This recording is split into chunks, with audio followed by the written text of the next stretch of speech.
Hello students, आज हम पढ़ेंगे इलेक्ट्रोस्टैटिक्स ऑफ कंडक्टर्स। तो इसकी कुछ प्रॉपर्टीज़ होती है कंडक्टर्स की। इलेक्ट्रोस्टैटिक्स जो बेसिकली है वो फिज़िक्स की एक ऐसी ब्रांच है जिसमें हम चार्जेस की स्टडी करते हैं और जो चार्जेस होते हैं वो रेस्ट पे होते हैं।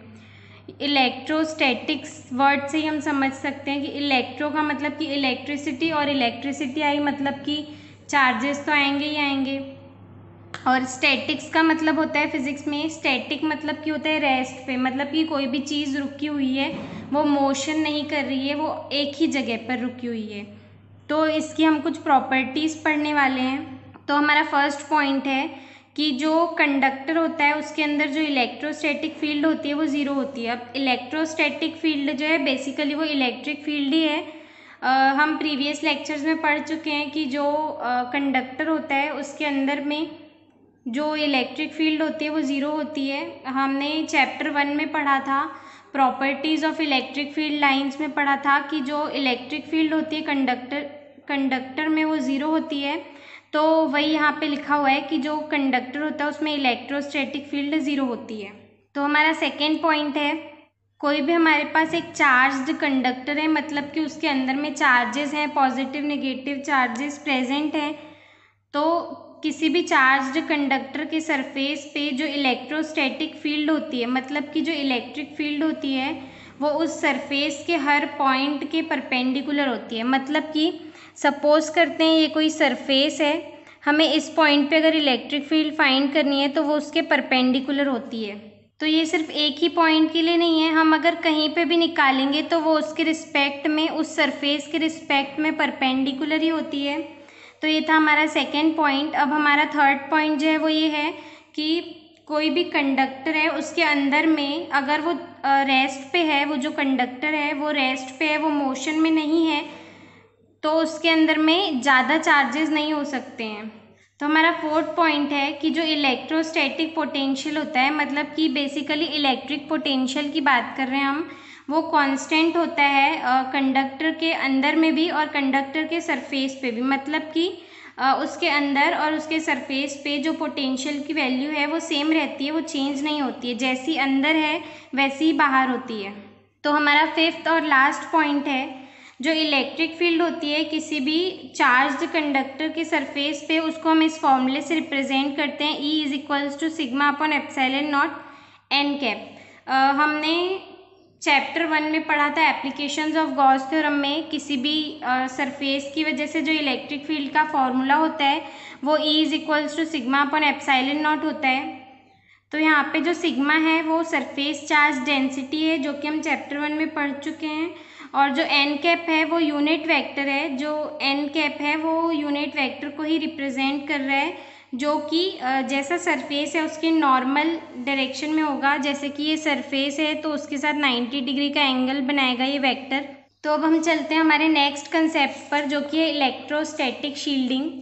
तो हमारा नेक्स्ट कंसेप्ट है इलेक्ट्रोस्टैटिक शील्डिंग। तो इसको समझने के लिए हमें थोड़े प्रीवियस कंसेप्ट्स को रिवाइज करना पड़ेगा कि हम पहले भी पढ़ चुके हैं कि जो इलेक्ट्रिक फील्ड होती है एक क्लोज्ड कंडक्टर के अंदर में या नॉर्मली कंडक्टर के अंदर में वो ज़ीरो होती है।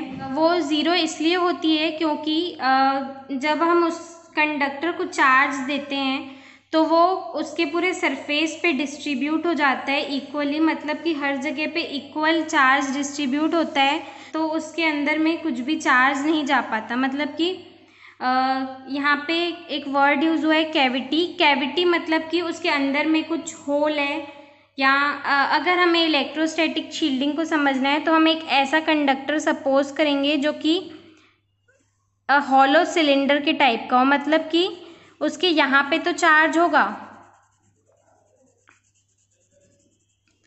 तो जो हॉलो सिलेंडर के टाइप का हम कंडक्टर सपोज करेंगे कि यहाँ पे जो सरफेस है, ये जो यहाँ पे आपको खाली स्पेस दिख रही है उसको कैविटी बोलेंगे। कैविटी का मतलब होता है कि कोई छेद या खाली जगह या गुफा बोल सकते हैं।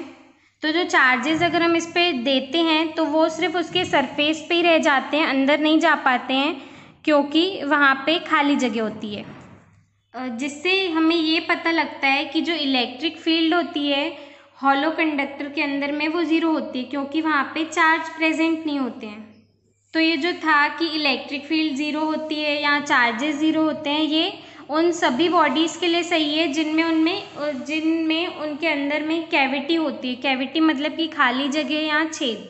तो जो इलेक्ट्रोस्टैटिक शील्डिंग है उसको हम गॉस थ्योरम के थ्रू समझते हैं। वो कैसे देखते हैं। हमने यहाँ पे एक कंडक्टर सपोज किया है ए, उसके अंदर में जो है वो कैविटी है, मतलब कि खाली जगह है जहाँ पे चार्जेस और इलेक्ट्रिक फील्ड कुछ भी प्रेजेंट नहीं होगा। अगर हम उस कंडक्टर को जिसमें कैविटी प्रेजेंट है उसको हम चार्ज देते हैं तो वो उसके सरफेस पे डिस्ट्रीब्यूट हो जाएगा। अब हम एक गाउसियन सरफेस सपोज करेंगे उस कंडक्टर के अंदर में, मतलब कि जो कैविटी है उससे थोड़ा सा दूर और जो उसका आउटर सरफेस है उससे थोड़ा अंदर। तो जो हमने गाउसियन सरफेस सपोज किया उसके बीच में और जो आउटर सरफेस है उसके बीच में एक भी चार्ज प्रेजेंट नहीं है, ये हम इस फिगर से देख पा रहे हैं।